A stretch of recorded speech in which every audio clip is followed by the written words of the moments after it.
that are not available today to come. So Zephyr's going to be our videotaping person, and I will do my best to awkwardly say things quickly so that if you have lots of questions, I can word them later.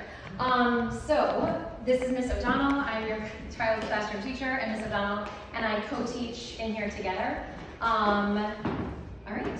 These are the other Needle Villagers, my husband Jeff and my kids Harper, 12, and Miles, 8, and they're both students at Chappelle. And I have been teaching at Pulaski for the last 11 years. And so I'm going to tell you, hi, how are you? Come on in. A little bit about myself, since you guys might not be so familiar with me. I attended the University of Maryland, go Terps, and Concordia University, where I had a master's in reading.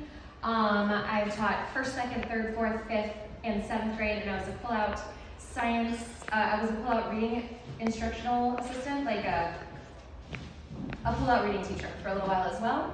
And also I taught a 1, 2, 3 combination classroom my first year. That was really wild. I'm nationally board certified in early childhood education. And then I've resorted, so that means that I've been nationally board certified for 15 years now, which means nothing to you guys, but if you were teachers, you'd be like super impressed.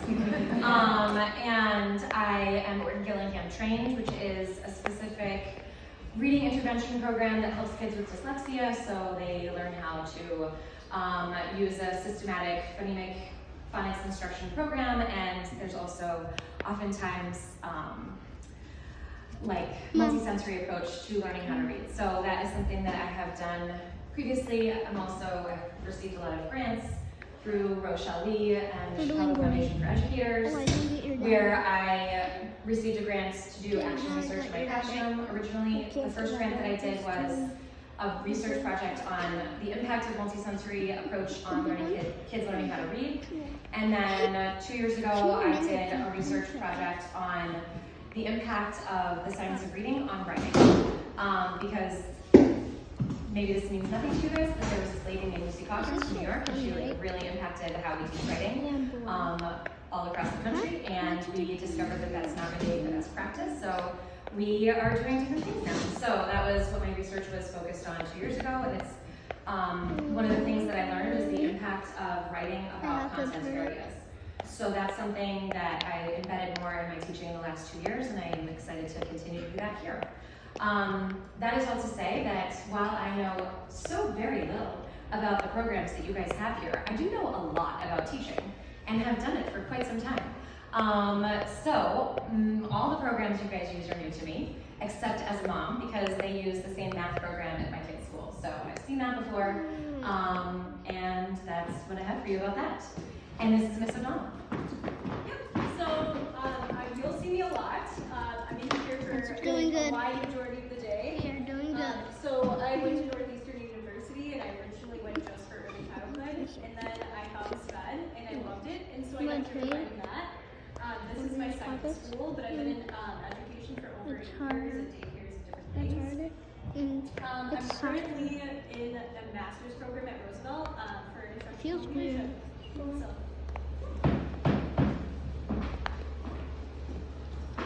All right, so we spent a lot of time so far this year talking about how to be respectful, responsible, and safe, both at home and also in our classroom. We created some class rules. We thought about what our hopes and dreams are for 2nd grade. It turns out everyone wants to go on a field trip. So that is easy. We're doing that on September 24th. And in our classroom, we want to make sure that, oh, it's beautiful, keep going. Yeah. We want to make sure that the kids take responsibility for their actions. And to that end, we are also like a very conscious discipline focused classroom. So that means that every kid has a job, and that job might be that you're the person who disperses Band-Aids this week. Or we have somebody who's in charge of taking care of the plants. We also start our day with anyone who maybe has recently had an allergic reaction at the block party. That was a surprise. Or anything else going on with them. Or if they had a rough night of sleep. We put them in our heart, and we sing our song, and we send our wishes out into the world, and then every kid gets a chance to be in the heart every week. So if you show up and you're like, whoa, why is my kid in the heart? Don't worry, everyone gets to be in the heart. It's really about building our community and making sure that the kids feel bonded, which is why they're called Needleville. It's not just because it's such a catchy name. it's really also just because you're a part of a community and everyone is here to support each other and work together in our learning. Hi, how are you? Come on in. All right. We have a schedule every day to do things. And then also, we have this reading program. It is a phonetically focused, systematic program that I think you guys are familiar with from last year. And we'll do lots of phonics, which is good because that's important, and writing. And it's called Expeditionary Learning, and that is exciting. And I'll learn more about it and then tell you all the things that I learned. And it's based on all these extremely important principles. I'm making you guys feel really confident, right? I know. Usually I do 3 of these, and the first one's like real rocky, and then the second one I'm hit my stride, and then the third one's insane. So come back in 3 years. Many of you have younger kids, and I'm gonna like crush this. All right. By the time there's Peter. Peter's here. It's gonna be awesome. Bridget, no problem. Okay. So the language arts approach that they have is looking for high quality work. So they want kids to feel comfortable and confident going back and they're doing their work and trying it out again. So you have your first try. That was great, but we're just going to see how we can show what we know even better. And then really building towards mastery instead of just a broad idea of the subject. Also, we're going to learn math, and there's these videos, and also this is the first time I've ever had a Promethean board. So luckily, the kids have been able to teach me all kinds of things on a Promethean board. It's all very new to me, but very exciting. Walker was like, why don't we just annotate this page, Mrs. Needleman? And I was like, yeah, let me get right on that. And then they showed me how to do that, and it was very exciting. And Nora's been setting the timer every day to make sure that I don't talk too much. Because, not gonna lie, that's a problem. All right. And oh, this I actually know about because I have taught Amplify before. And I've even taught 2nd grade Amplify. So I know those things. And it's gonna be lots of plants and animals. And we're gonna make glue, which is going to be very exciting. There's a lot of white powders involved. Don't worry, it's totally fine. And we'll talk about changing landforms and about how that affects the earth and the crust. Okay, and also in social studies, we're using Skyline, and we're going to learn about Chicago history. So that's true. Also, we use this thing called 7 Mindsets, where we talk about like being positive and learning things. Don't worry, it's fine. And there's videos, so we rely on that so that we know what's happening. And we want the kids to feel good about what they're doing and feel confident and like they are part of our community and engaging in the flow and really understanding that all our relationships have the power to be positive.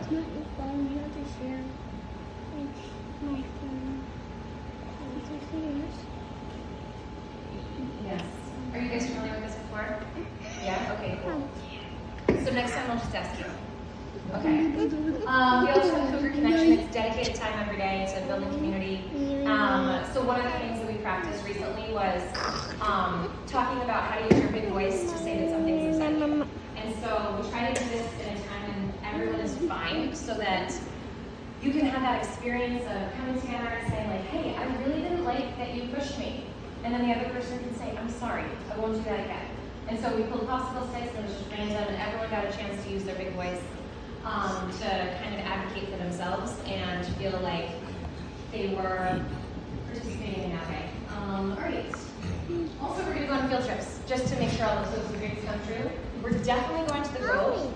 And Miss Russell, you're coming with us? And someone else is also coming. And also we have grades. And there can be, we're not going to have smartwatches in school. So there's that. Generally what happens if there is a situation we have to talk about behavior, we try to have natural consequences as much as possible. So like if, for example, Spencer's paper gets ripped because Mrs. Needleman came over and just like had her feelings, then Mrs. Needleman has to come over and say, okay, Spencer, I'm sorry I shouldn't have done that, and I'll help you put that paper back together, okay? Occasionally those natural consequences are like, hey, you kind of hang out during our math class and you forgot to do any math. So we'll go outside and we have second recess and we can get a little extra time getting that done really quickly, and then we don't do that anymore. So that's nice. But that's always like during second recess, so hand very fast. we're good. We're getting our energy out because that's very important. Let's see. Right? We also practice having the kids have those conversations together. So kids have been coming up to me like, oh, this person's bothering me or that person's bothering me. And I'm like, great, let's go, let's talk about it. So we talk together, okay, to kind of support them and give them that opportunity to say, I didn't like what you did there, please don't do it again. And that way the kids can kind of try that out on their own without, like, with the adult support, but I am telling. bridging the gap between just try it on your own and having a grown-up come in and say like, hey, you should have done that thing. Okay. There's my email address and our school counselor, and you can talk to Ms. Russell about being a phone rep, or like if she needs help. And we have some field trip chaperones, and we can do one. You like to see. And also we'll have some holiday celebrations and make sure that you have your volunteer Oh work yeah, I stuff forgot to put in the office. in. And What did I do? yes, they should bring snacks. I think we'll keep them peanut free because we don't know what Alice is allergic to. Did you find out? Yeah. Are you okay? Okay. So yeah, just like try to keep things 11 peanut free. minutes and 25 seconds. And then, oh, the water bottles are like so loud. Like I can't even tell you how loud a water bottle is when it falls on the ground. They're great quality. So strong those water bottles are. So if you wanted to get a plastic one instead, that would be so fine. But you know, like if you already have it, we're not trying to fill the landfill up. One little thing. And let's see. Oh yeah. I am telling. Sometimes they always wear gym shoes. And then you have these adorable papers on your desk that your children made for you. And you can write a note inside of them. And if you haven't had an opportunity to sign in, that would be great. And does anyone have any questions? And I'm sorry that I was so nervous. But I promise I really do know about teaching things. Wants It to seemed very go in unlikely the today. Ah. I interviewed well. Sorry. Huh? I think this video is going to be really Red again? The red? getting out.